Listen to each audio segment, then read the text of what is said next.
So now let's get started with today's clinical topic. This is his 15th appearance on this webinar series. We always get great feedback from Dr. Randolph Resnik, and so we just keep bringing him back. He's the director of the Resnik Implant Institute, the premier implant training program in the United States, and the author of 2 recent textbooks, the 4th edition of Mish's Contemporary Implant Dentistry, and also Avoiding Complications in Implant Dentistry. He's a frequent contributor to Chairside Magazine, and he's written some of our most popular articles on everything from implant occlusion to socket preservation to membrane grafting. And if you go to our website, you can find all those articles, and they're excellent. His topic today is always a popular one: avoiding complications in implant dentistry, 10 do's and don'ts. So Randy, I'm going to turn it over to you for your lecture.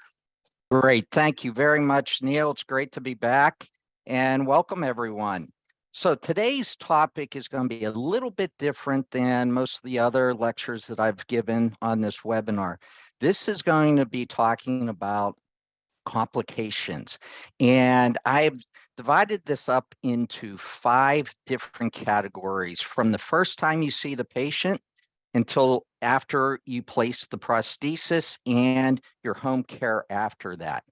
And I'm going to put a little bit of a different spin on it today, in that one of my little hobbies over probably the last 30 years is I've done a lot of expert witness work helping dentists.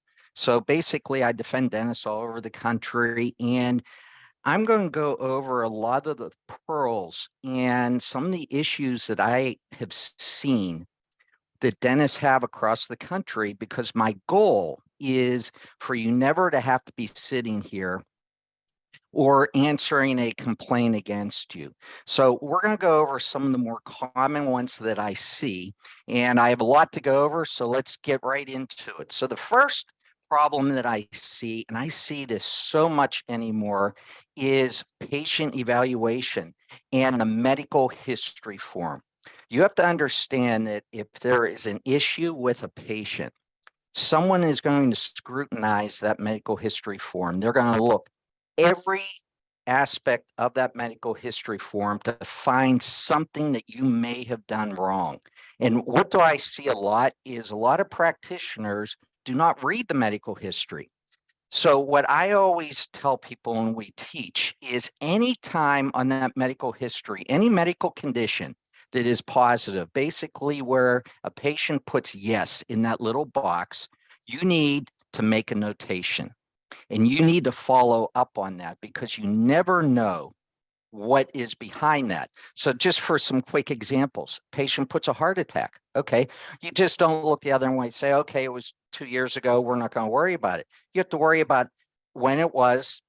Are they on anticoagulants? What is the treatment? How diseased is their heart? How bad was the infarct? If we look at another disease, rheumatoid arthritis, what is the patient on? Are they on biologic medications? Are they on chemotherapeutics? A lot of these diseases now are treated with off-label medications. So with respect to rheumatoid arthritis, the number 1 drug used now is methotrexate. Well, that's a significant immunosuppressive drug that you have to take into effect when you're doing these procedures on the patient. Dexterity. We have to look at their dexterity. You don't want to be doing a locator overdenture on a patient that has limited dexterity, that they won't be able to take the prosthesis out of their mouth. So always do a follow-up. Diabetes is probably the one that I see probably the worst out of anything on the medical history, because very few people ask, is it type 1 or type 2? What type of medication? Is it diet controlled? Is it a hypoglycemic? Or is it insulin controlled? What is your A1C? What's been your trend over the last 2 years in your A1C? So are you controlled or not controlled? So again, you need to ask the patient. Another common one that I see that a lot of people don't really investigate is radiation treatment. So don't assume the radiation treatment was to another part of the body. I've been involved in cases where patients have had multiple rounds of implants just to find out after the fact that the patient actually had radiation treatment to the oral cavity. You want to know, what is the disease? What was it? Was it a carcinoma? What area? When was it? And how much? What was the radiation dose to that? So in summary, whenever you see a positive finding on the medical history, you always want to look into it and make notations on that. Now that's medical conditions. Medications are even worse. And what do I see with medications? Well, first of all, you have to understand, and Gladwell has probably at least 4 or 5 articles that I've written on medications and how they affect something from as easy as a socket graft all the way up to a GBR bone grafting, where you do have increased complications, you have increased infectious episodes, you have increased implant failure. So look at those, understand what all these medications and the adverse effect they can have on the treatment that you might be giving. So what is my recommendation? Anytime the patient lists a medication, you want to find out what it's for and list that in your notes, and then determine if there is a problem. Now, I know a lot of people can just go to the website or they can ask the patient. My recommendation is this Hippocrates.com is a great little app. It's a free app. And you can do a lot just with this app. You put it on your phone, you put in a medication, it will tell you all the dosages, it will show you how to write the script, and for which type of infection or prophylactic use you're using. In addition, interactions. If you have 2 different medications, all you do is put those medications in, and this app will tell you what you have to be worried about. And you'd be surprised at how many drug interactions that people really don't understand and don't know because they don't have access to this. So this is a great app. My daughter is an ophthalmology resident. In medicine, they use this exclusively. All the residents, all the students, all the attendings, they use this. It's great. So put it on your phone, free app, and determine what problems that you might incur with some of these medications. The second problem that I want to talk about is, and this is something that it's not your fault, it's not anything the doctor's fault, it's the patient not revealing their entire medical history. Now, what do I mean by that? Well, a lot of patients put no because they don't think that you need to know it, or it might not be relevant. So some of the medications they might not list. This can become very, very problematic. So if you look, and we'll talk more about some of these forms that I have for you today, but if you use my medical consultation form, I've been using this for almost probably 20 years. And the way this works is the top part of the form, you put the medical history, medications, and allergies, what the patient told you. And then the physician down below will augment that, and they will list anything that you might not have. And in all these years of using this form, I'm going to say about 50% of the time, the physician will list some type of systemic disorder or problem that could impact treatment. So a lot of patients really don't give you the full story. So I'm going to give you one case example. And this is a case I was defending a dentist, and it turned out for us, and I'll tell you why. Here, if you look at the medical history, high blood pressure, atenolol, thyroid disease, synthroid, denies smoking. I always ask the defense attorneys to subpoena hospital records or the physician's records. Why? Because this will give you a true understanding of the real medications the patient's on. So I did in this case. And what the first thing is, patient's a diabetic. So we have to worry about infection, implant failure. So they're on metformin. Patient has COPD. They're on 3 different inhalers that they failed to tell the dentist about. What is consistent with COPD patients? Most of them are smokers. Here they were on Chantix. So the patient was a known smoker, but actually lied on the medical history and said they weren't. The patient's on 3 different hypertensive medications, an alpha blocker, a beta blocker, an ACE inhibitor. So this patient, when you're on 3 different medications, this patient has a very sick heart, and you have to worry about a medical emergency that the patient really didn't explain the full extent of that. Patients on aspirin. So depending on what procedure we're doing, we're going to have increased bleeding. Patient hypothyroid. Now, they did put Synthroid down that they were taking it, but we have to take that in consideration because if you remember the 2 hormones from the thyroid, T3 and T4, T4 affects bone metabolism. So that affects how that implant's integrated. Also, it affects, if we're doing a bone graft, how well that's going to heal. And then the patient's on Prilosec. So proton pump inhibitors. They've been shown to decrease bone regeneration, increase crestal bone loss around dental implants, and increased implant failure. So you can see just in this, one more, calcium. So vitamin D deficiency, they're on vitamin D, 5,000 units. So as you know, vitamin D controls the amount of calcium uptake in the bone. So this becomes very problematic. So if you look at what the patient had stated in the medical history and the true medical history, that is problematic. Now, in this case, we were able to win because the patient did not disclose this, and it was an implant failure case, and there was enough evidence that we could prove that there was definitely some of these medications and disorders led to the implant failure. So what are some of the other medications that I want you to be aware of? Herbal supplements.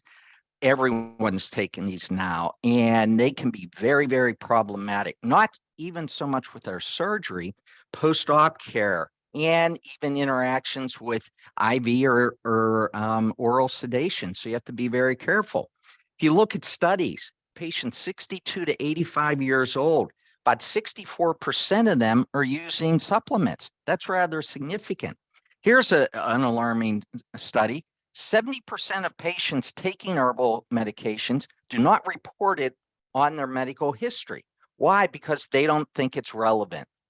And a lot of doctors don't even have that on their medical history. So I want everyone on Monday to go in and look at their medical history and see if herbal supplements is even on.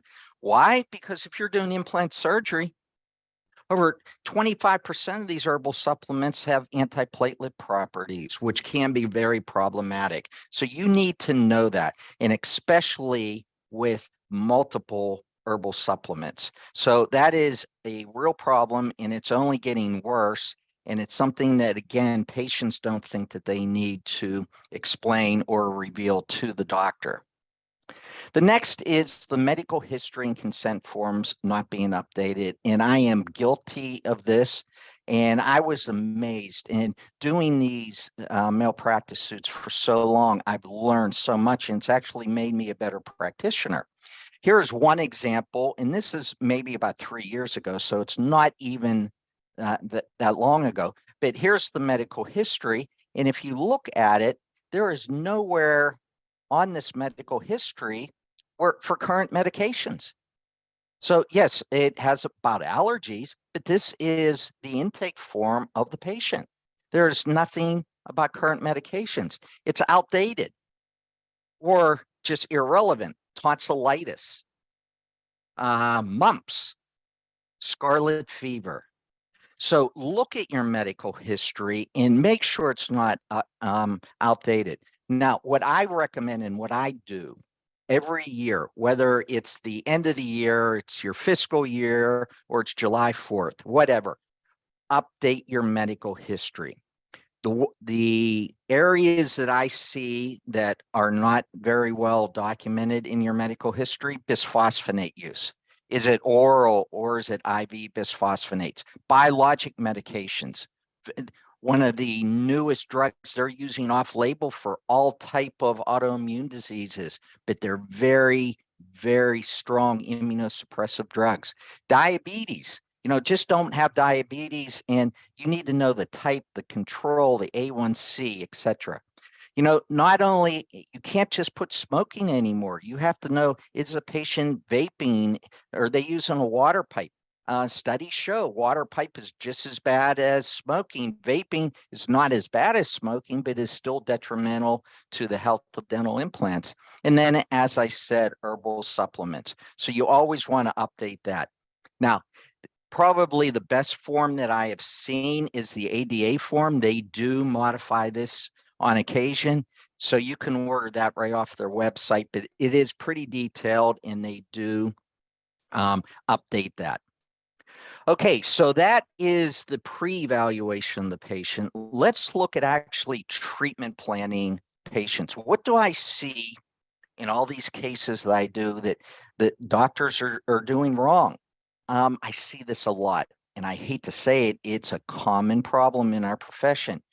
Doctors treatment plan away from treatments that they're not comfortable with. Meaning, if you look at this case here on the left, well, obviously that needs bone augmentation. If you place an implant, could it work? Possibly, but more so than none, this is going to happen where you have a failure. What should be done? It should be grafted. You build up the bone, you have it heal, then when it's healed, well, then you place the implant. So that is ideal. Where else do I see it? Not only bone grafting, but in the maxillary sinus, the posterior maxilla. Well, maybe you don't do lateral wall sinus grafts. So what do? Place the implant, and now you're into the sinus, maybe causing an acute or chronic rhinosinusitis. So you have to be very careful of that. What should you do? Graft it. Whether you do it or you refer it, you do what's best for the patient. Because as Dr. Hochberg just said, we do everything for the patient. We look for the best result. And that is basically in every state dental statutes and their laws. You do what is best for the patient. If you look at studies, this is an alarming study. About 40% of edentulous sites require some type of GBR or augmentation. That's rather significant. So the summary of that is you learn the procedures. None of these procedures are too difficult for anyone to do.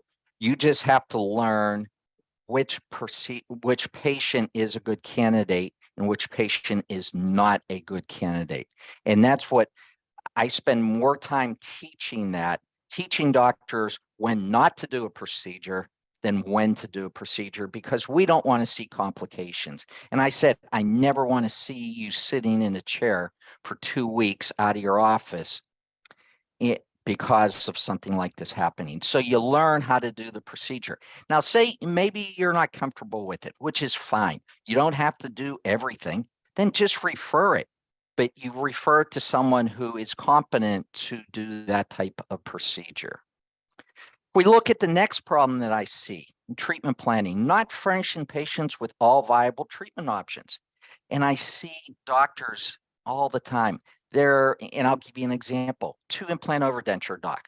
That's all they like to do. So Mr. Smith comes in, he's edentulous, they're walking out with two implants and an overdenture. But if you look at standard of care and what state boards require, that is not what you should do.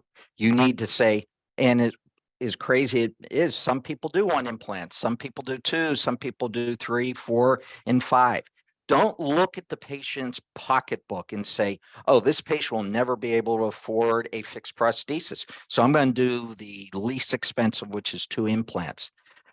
Or don't do this. If you have 3 mortgages, don't over-treat the patient. Treat the patient for what they need and they want. And this is what you should do. This should be part of your treatment plan for every patient, including no treatment. Mr. Smith, you don't have to have any treatment, but this is what's going to happen.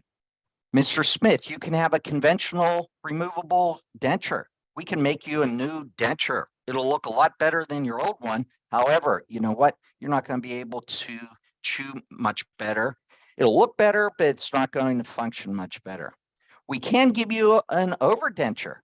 However, there's a difference between a palate overdenture and a palateless overdenture, or a soft tissue and a non-soft tissue borne removable implant prosthesis. Or we can give you a fixed prosthesis. Now we give the patient all the options. And again, by law, every dentist has to give every patient all viable treatment options. So I hopefully from this webinar, you'll start using my treatment planning form, which will give these to all the doctors. And it goes through no treatment. In this case, it's an edentulous patient, upper denture, conventional. Then it goes through the removable and then the fixed. But the way I have this written out is the advantages of each. So Mr. Smith can go home and talk to his wife and say, look, this dentist gave me all these options, a lot better than the dentist on the street who gave me one. They told me what the advantages and disadvantages are. And then they broke it up in the phases. So I know exactly how long it's going to take, what it's going to cost. And what's nice about using this treatment plan is you can always go ahead and upgrade. If you need to upgrade, if the patient wants to upgrade, yeah, they can go from a removable prosthesis to a fixed prosthesis very easily. But you gave this to them prior, which is crucial. Now, also in my forms, I have all the advantages and disadvantages listed out. I'll have studies there that will explain what percent of dentures actually work. What is the best prosthesis for the patient? So I have, or what is for quality of life, biting force, things like that. So all you have to do is you can customize them and you can put those advantages and disadvantages in for each one of your patients there. Now, I don't have a lot of time, but I wanted to, where do I see problems? And I've been in many lawsuits and state board complaints with this right here. So hopefully you'll use this moving forward. Say you have a case like this, it's a maxillary molar where you're going to take it out and you're going to do a socket graft. So you're going to do a socket graft, bone graft, basically, after the extraction. Now, what I want you to do is call it a preliminary graft and then tell the patient that's phase one, phase two, a CBCT that you're going to take, and then you're going to follow up to see if you need a second bone graft. Why is that? Because some areas, even if you socket graft, you're going to need more grafting. So in a case like this, even if you can graft this, you're most likely still going to have to augment the sinus. So this prevents that patient from coming back and saying, doctor, you already did a bone graft. Well, I'm not going to pay you for the second one. Now they get to pay you instead of you doing the procedure for free. The second area, and I've seen some really ugly cases with this, is adjusting the opposing occlusion. Don't tell the patient after the implants are in, after you receive the prosthesis back from the lab, that you have to adjust their tooth. They think that your prosthesis and implants are bad. You had to grind on their perfectly good teeth. Put it in the treatment plan so they know that you have to adjust the opposing tooth and they possibly might need a root canal or a crown. Again, this prevents you from doing free root canals and free crowns. Let them pay you instead of you paying them. And the last one that I see some issues with is overdentures. We all talk about implants, all talk about the overdenture, but we very rarely tell the patient about the maintenance. I tell every patient these need changed every 4 to 6 months. Now, usually they don't, but if they do, then again, they're paying you for it instead of you going and ordering these because these get costly. So you put that in the original treatment plan. And let's say the patient says, oh, well, you never told me that. Then you pull this out in the treatment plan. You pull it on and say, well, here, I did tell you. That's one of the disadvantages. There's an ongoing cost to that. Our next is, and unfortunately, this happens too much because with implants, people are putting implants everywhere in every type of situation. I could give a whole day lecture just on malposition implants. You never want to criticize the patient's previous dentist. My dad, who's an old-time prosthodontist, told me this probably 40 years ago. You should never say anything bad about the previous dentist because it will come back to haunt you. And certainly don't say you should sue your previous dentist because now you become a fact witness. So by doing that, you have to be very careful what you say, because if you want a day off of your practice and have to go in and testify in front of a jury as a fact witness, which you can't charge the attorneys for, that is a wasted day. Or if you want to receive a subpoena when you don't show up, that is a problem also. So the best thing is just don't criticize the previous dentist. Things happen. We don't know what actually transpired there. Refer the patient back to their previous dentist. Now, let's say that can't happen. They can't go back to their previous dentist, and you're on treatment. You're on treat them. I have been, in fact, I just did a case almost 2 weeks ago where the subsequent treater, I had to go in and be the expert witness for them. They did nothing wrong other than they redid the case and they poorly documented it. So if you're going to retreat something that someone did, you take every type of photo, pull out your cell phone, take every amount of film photos, x-rays, documentation, take photos with explorers that show this, exudate, show probing depths, document every step, and get informed consent, because you don't want that previous dentist coming back and said you did this for money or you did this for another reason or whatever. And if it does go to a lawsuit where they sue the previous dentist, you will be brought in and you will become a fact witness. Okay, let's talk about patient treatment. What do I see are problems with patient treatment? Here is one, and please drink some coffee and listen to this one, because I probably do 2 or 3 of these cases every year. Never, ever alter a patient's medication that was put on by a physician. A physician places a patient on a certain medication. You never, ever alter it. And I'm talking about anticoagulants, bisphosphonates, biologics, hypoglycemics, anti-anxiety medications. Why is that? Because now are taking responsibility for what happens. Use this medical consultation form. This took me about 20 years to come up with, and I kept modifying. It's been tried in court. It works perfectly. You don't want a script coming from a physician that just says, go ahead and do whatever you want. That means nothing. They'll throw that out. So this medical consultation form, what it is you put all the patient's medications, information they gave you, you put the drugs that you are going to give the patient, and then they fill this out. But guess what?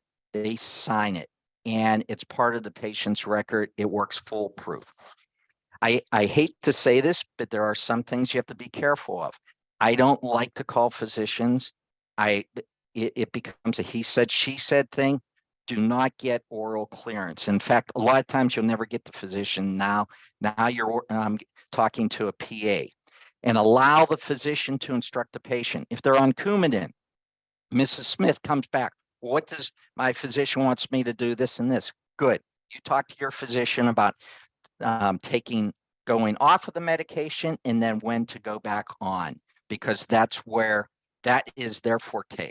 So don't get involved with what they are prescribing for the patient. What are some of the drugs that I see issues with? Anticoagulants. That's the most common.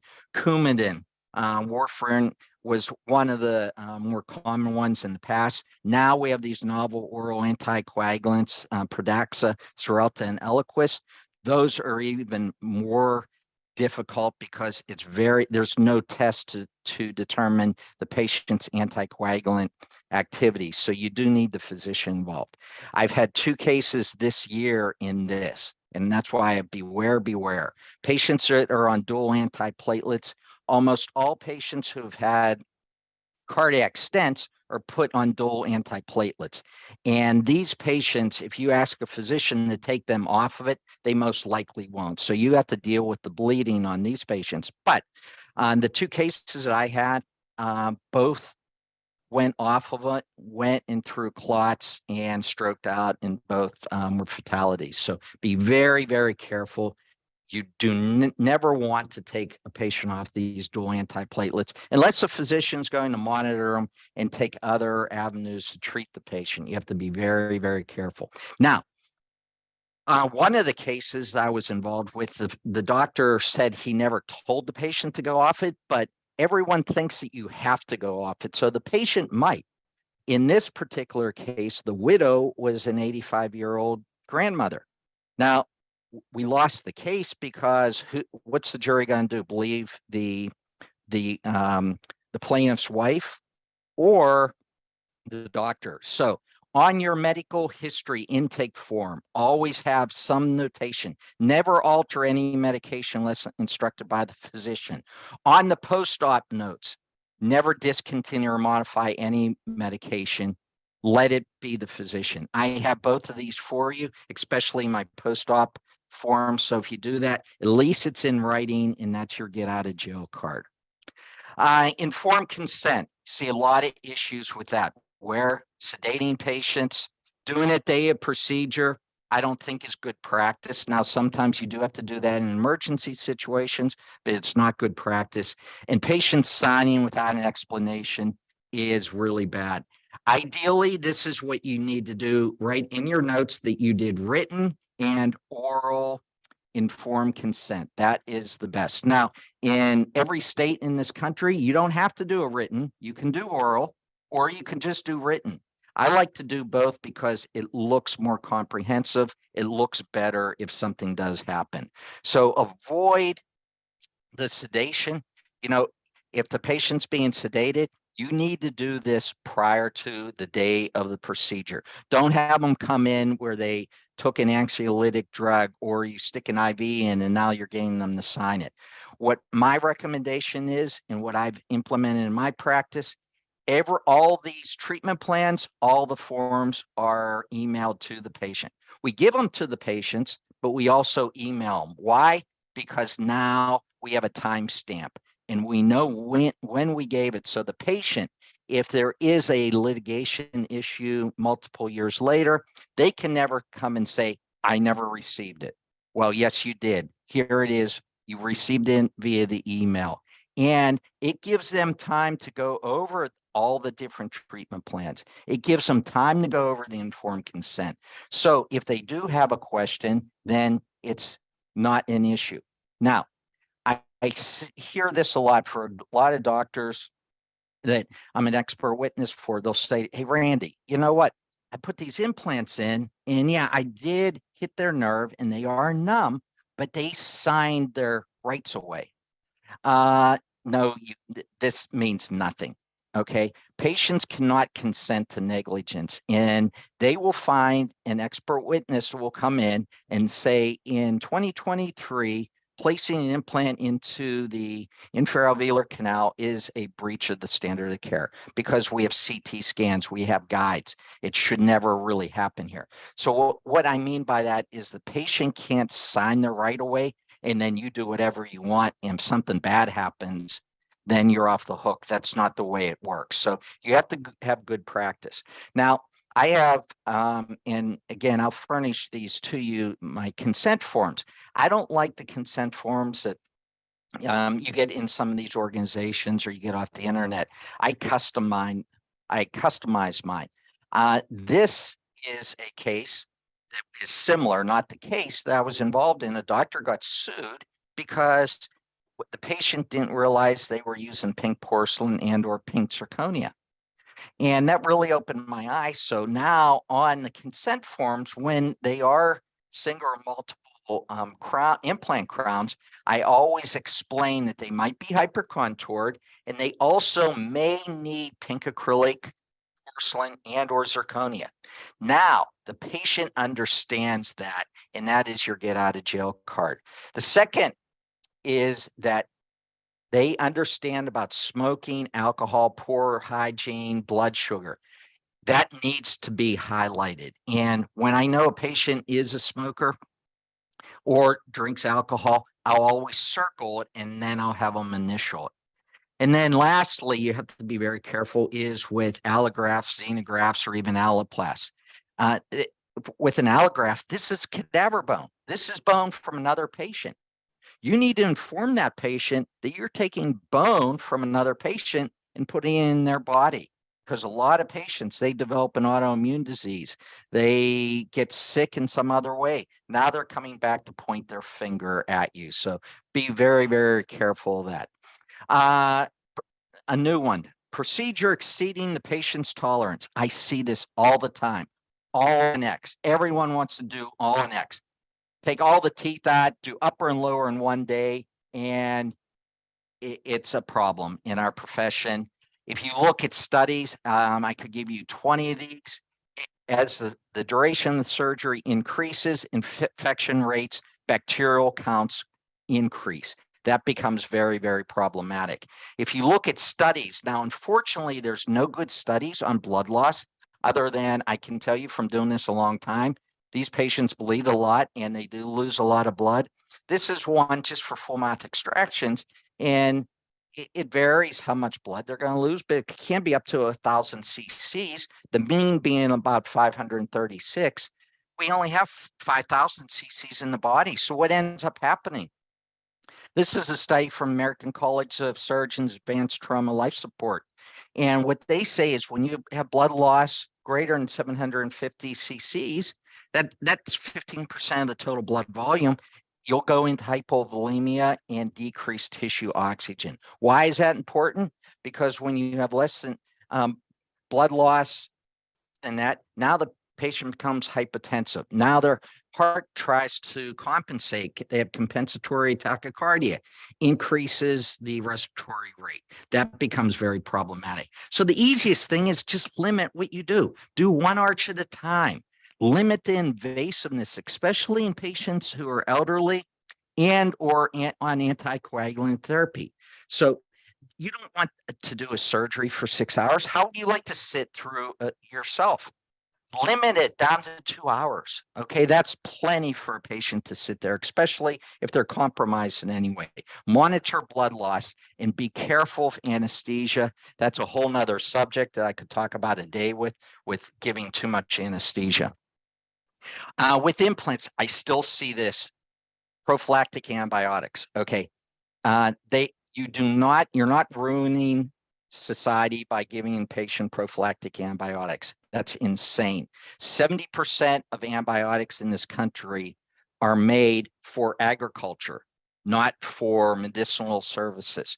So give your patients prophylactic antibiotics. Even if you don't think they work, the studies do show they do work, and they know that. The problem is if you get a post-op infection and you didn't give the patient an antibiotic, that is going to be the first line on why that happened. Here, a study about 2.4% of implants get infected, about 10% of patients. But what's even worse in this is 89% require surgical treatment, where giving multiple doses of antibiotics aren't going to work. 65% of the infected implants have to be removed. Those are not good odds. So it's easier to treat the patient beforehand. And as you recall, I've talked about this in previous webinars. The second shot at putting an implant in, the success rate goes down to 71%. Third time you try to put an implant in the same site, it goes down to 60%. Also, this is another one of my forms. And if you look at compliance, how do we know that patients are compliant? Another thing that I do as an expert witness, I'll always have the attorney subpoena the pharmacy. I can't tell you how many patients will get a script. They say they took their medication, and then we get the records from the pharmacy and they never got them filled. Okay, that's a get out of jail card. So make sure that you do ask them that. This is a little form that I tell them, put it on your refrigerator. You mark what the medications are. So every time they go in the refrigerator, they're going to see this. They're more apt to be this. Look at 39% patients taking medication QID are compliant, 77% for TID. That's not very good. So follow this. This is a pharmacologic protocol that myself and Carl Misch made up many, many years ago. We've been modifying it almost yearly. And basically, the antibiotic regimen depends on the patient's ASA classification and the difficulty and the invasiveness of the actual procedure.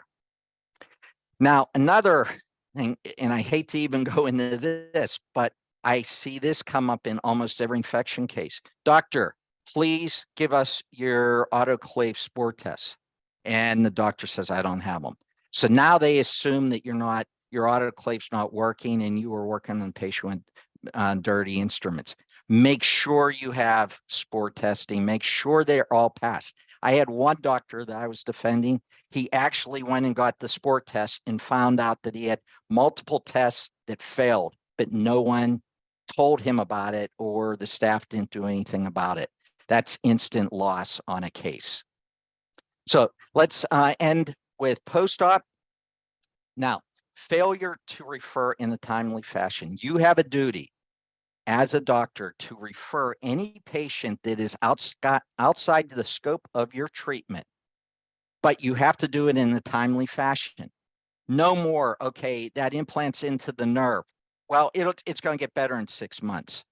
Or the implant got lost in the sublingual fossa. Let's just watch that.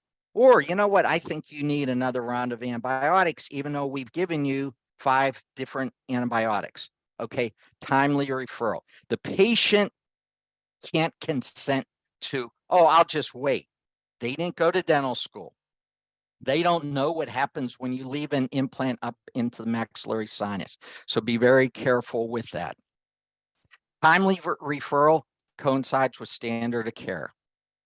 Now, the earlier, if you have a nerve injury, the earlier you get treatment, the earlier they do nerve repair, the greater chance that you'll have a successful income. Or if it's a sinus, the earliest they go in with endoscopically and clear out the sinus, the greater chance your implant and or bone graft's going to work. However, just don't say, oh, go see a nerve specialist. Don't go see an ENT. What you want to do is write a letter. Okay. And I do have some letters on our website that you can look at as kind of templates, but write a letter, customize it, do it professionally, because always think that this is going to come up in 2 years. And now you're going to have 12 lay people looking at this, make it look good, and just don't let them make you look very sloppy. Poor documentation of surgery. You know, doing a surgery and scribbling a couple words and then putting the stickers that you can't even see is not good practice. Now, I don't like these long surgery reports. I used to do it. They take a long time to do. You have to dictate them. You have to type them up, this and that. What I did is I made up this surgery form, and our doctors at our institute love this. I can't tell. I have all the forms I've made. They love this. What is it? First of all, the front of it, the top of it has the patient's name, all the vital signs, and the prophylactic medications. This middle part tells you, instead of writing all this, all you do is put numbers. How many lidocaine? How many articaine? What time did you start? You check the box. Did you do release incisions? Where was your crestal? 12 to 15. Implants, where they were, what the diameter, length, what type. Same with the bone. What type of sinus graft here? What type of, all you do is check the box. What type of suture? Minimal blood loss, end time. And then this, what type of x-rays? Patient tolerated procedure, released good, in good condition with good vital signs. They had a driver.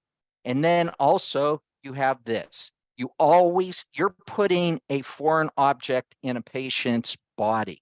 You have to document this. It's below the standard of care not to put the specific implant with all the information in the chart so that they can come back and evaluate that. So it has a little area here for you to put all the labels. And now in one surgery report that will take you less than probably 2 minutes to do, you have all the information that you can look back instead of dictating and having to try to remember what you did. Now, why is it so important? The FDA will recall bone, will recall implants. Here is the CDC recalled an allograft material because it had a problem with tuberculosis. So it's a recall issue, and the state board, if you don't do that, the state board will come down on you. Warranties. Everyone believes implants will last forever. That is very problematic to me. We have some of these larger companies on TV. The implants will last forever. You can eat whatever you want. I hate this. It is bad because patients come in with the thought process. My recommendation is beware of this. Be proactive. On your website, tell them what your warranty is. What is a time period? Is it 1 year? Is it 3 years? Certainly do not use a lifetime. There's too many variables. If you have an ice chewer, why would you ever want a lifetime warranty? Especially what happens when implants fail? You lose the bone. And then what happens is you have to build up the bone. It becomes very costly. No medical device is guaranteed for life. Look at orthopedic surgeons with knees, hips, and whatever. On the last subject, we're running out of time, post-prosthetic treatment. What do I see? Poor recall care. And I'm sorry, this is generalized across our profession. What's some of the studies? If the patient has regular maintenance care, you have about 90% less implant failure rate. With no maintenance, patients have about a 11% fold, 11 times peri-implantitis development. Home care, about 42% of patients have anxiety touching their implants. So they need to be educated on this. If they have regular home care every 8 to 12 hours, it decreases the biofilm by 85% on that patient. What age group is the worst for in-office maintenance? Less than 29-year-olds, okay, in this study. So the younger they are, the less likely they're going to come back. But you have to have in your information that you give them that they have to come back. When should you see them? As a general rule, we see them 3 months for the first year and then twice year thereafter. However, the dental treatment's more complex. If the prosthesis needs better cleansability, better home care, patient has poor home care, or the tissues are just poor, we'll modify this. It might be every 3 months. It might be every 2 months. You never know. If radiographs, a general rule of thumb is for the first or third year, PA or bite wings, or possibly even CBCTs, then after that, it's approximately 2 years, unless there is circumstances that would say that you have to take it more often. So I am right at 1 o'clock, so we're running out of time, but in summary, look at these 5 topics. We talked a lot about medical history, medication, viable options, discontinuing medications, informed consent, infections, how to refer, home care, recall examinations. These are all pearls that, like I said, I violate a lot of these myself, but I see these and I can give you 30 years of doing expert witness work. This still happens. And you don't want to be one of those, like I said. So be very careful. I know people are going to want some of these forms, and I always get emails requesting them. We keep all the forms on our website. So if you want any of these forms, just go to Resnik Implant Institute.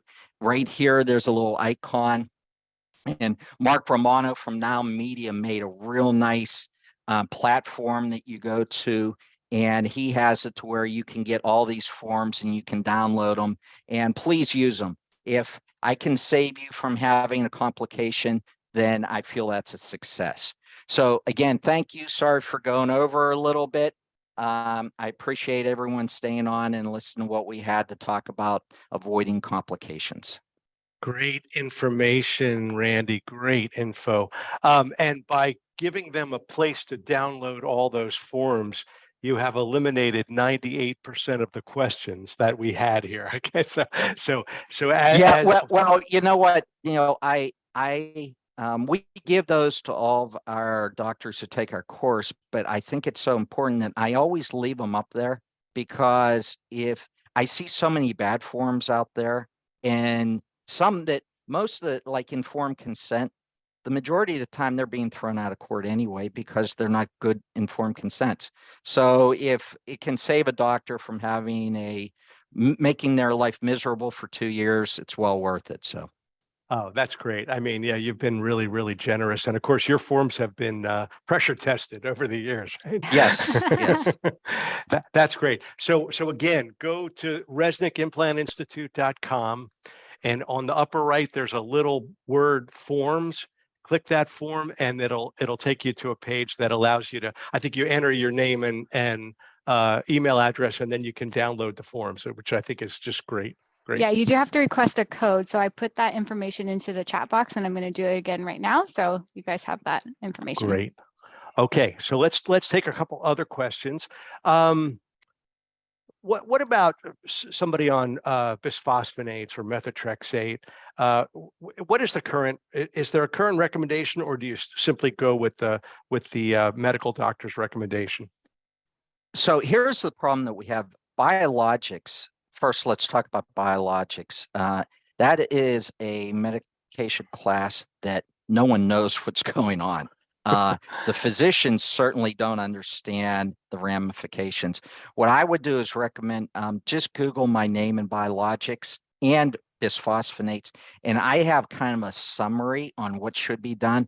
But to give you a Cliff Note version of what my recommendation is, you always have to go by what the physician says, because they put the patient on it, and they are going to treat complications afterwards. You never want to go against what the physician says.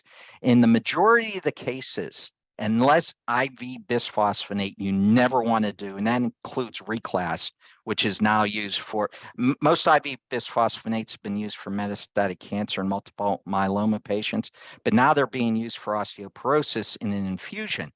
The FDA has black labeled that. You should not have oral surgery at the same time you're on that. So you shouldn't do it. But biologics and bisphosphonates, there's a lot of variables, but most of the time what we're doing is we're doing a drug holiday, possibly a CTX test in coordination with the physician. And then some physicians might say, no, it shouldn't be done. And then unfortunately, that patient's not going to be a good candidate unless they get a new physician that says that they could have it done. Okay. Can you identify a particular procedure or set of procedures that seems to cause the most problems? I mean, one of our doctors wrote in talking about problems he's had with immediate implant placement. Is there any things that are kind of troublesome? Yeah, well, Neil, you know our curriculum, and what is our last course that we give our doctors in the curriculum? Immediate implants. It's the most difficult. However, what I see in the medical legal world is doctors, their first implant will be an immediate implant in the posterior mandible, or in the bicuspid area right over the top of the canal. I don't understand it. They're the most difficult and most unpredictable. So if you would say, what is the most difficult, or what do I see the most? I'm going to say immediate implants. After that, I would probably say sinus augmentation. We have a lot of people doing crestal approaches far too aggressively when you should do a lateral sinus graft. Okay. That's great info. I've got a question about Versa burrs, and it seems like the Versa burr folks are telling people that these burrs can do all kinds of things, like ridge expansion and vertical sinus lifts and all kinds of things. I know you've taken a look at this product. Is it a little bit too much hype? In my opinion, yes. Yes. So if you think of the Versa burrs, and they do work in certain situations, but I think they're being overutilized.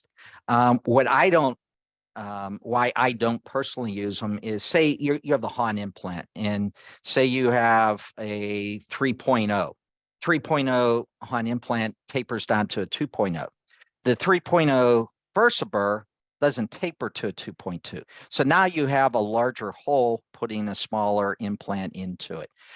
What we do is we osteodensify the same thing that you do with VersaBurrs, but we do it with under preparation. So we customize it, meaning we'll use the Han surgical kit, and we can osteodensify it with a, if it's a 4.3 or if it's a 5.0, we customize it. So as for sinuses, going in and doing it, I like to do lateral walls. Crestal, there is some indications, but you have to be very careful. The way that they depict it is it's a lot easier, or it's a lot more difficult than how they depict it, in my opinion. Okay, great information. Here's an interesting one about retreatment. And this doctor was taught in implant courses that the success rate of a reimplantation is higher than the first time. I always thought it was a lower success rate. Yeah, well, you know me, whenever I quote a article, it's well referenced and it's well done in a good journal. So the Journal of Perio is a very good journal. They've done 2 studies, and I have them in both of my textbooks, and they highlight the success rate of reimplanting implants. And if you think about it, Neil, if you have an implant that doesn't work, okay, it gets infected. Why didn't it work? Because bone didn't form at the interface. What formed? Soft tissue. So if you have a soft tissue interface, you go to put another implant in, you have to put a wider implant in. However, what happens when you do get that soft tissue interface, especially if it's been infected, the pH is non-ideal. So now you have a pH problem. Now you're asking the body to do a lot. Should you never do it? No, I'm not saying that. It just has a higher complication rate. I have seen doctors, and I've been in cases where they've put 4 or 5 implants in the same position. They keep putting them in, and it doesn't work. And if you think about it, if you ask any general surgeon or any neurosurgeon, it's all about blood supply. So every time you go in and resurgerize, it's more difficult and the success is poor. Myself, I've had 2 back surgeries. The first back surgery didn't work. The second one was twice as invasive. And they told me that the success rate is nowhere even near what the first one is. So I don't agree with that statement, and the literature certainly doesn't support that. I mean, if you instead of reimplanting, if you just go ahead and graft it and then let it heal, does that improve the odds? 100%. But you take it one step further. You have to go in and get rid of all that soft tissue, and you have to decorticate it, and you have to get rid of all that bad soft tissue and get the conditions better to go back in and place another implant. Patients think of it this way. They understand if something doesn't work. If it doesn't work the second time, now they become not as happy. First time, shame on me. Second time, shame on you. Exactly. There you go. I've got a question about a medication that I'm unfamiliar with. It's called tranexamic acid, or TXA. Yes. It's some kind of a mouthwash for. So tranexamic acid is a old time mouth rinse that a lot of oral surgeons used to use to decrease bleeding. You can still get it from the pharmacy. Usually they have to formulate it. It's kind of outdated, to be honest with you. Usually the pressure techniques or the suturing techniques, we have better sutures, we have better tissue handling. You really don't need to use it. But tranexamic acid, if you look in my complications book, I have a full chapter on bleeding, and I do talk about it. But it's a little bit messier than some of the other hemostatic agents that we have available now. Got it. Got it. Well, Randy, so this is our 170th webinar and your 16th. So that means you've Okay. almost been on 10% of our webinars. That's by far the record. So we Okay. always Hopefully appreciate people aren't getting sick of hearing me. So No, we've but got very high attendance today, and of course, you offering all those forms is incredibly kind, and I know everybody really appreciates it, as they appreciate the great information that you brought today. So thank you so much. I know this is just the tip of the iceberg of the kind of information that they can get when they come to the Resnik Implant Institute, and that S1 through S5 is just the most amazing continuum out there. So I urge people to take a good look at that and to take those courses. okay. Thank So you very thanks. much, Neil. And Yep. thank you. Have a great weekend, everyone. Thank you so much, Randy, and thanks everyone for joining us today. We'll see you back next week at the same time, and we'll have, as always, our business advisory panel. And our guest speaker will be Dr. Larissa Fagari-Goler, and she's going to give you some great tips on anterior composite restorations and creating harmony and balance. And that's a good thing, harmony and balance, right? So we will meet back here next week, same time. See you then, and have a great week, everybody. Have a great Easter as well. Take care. Bye-bye. Thank you.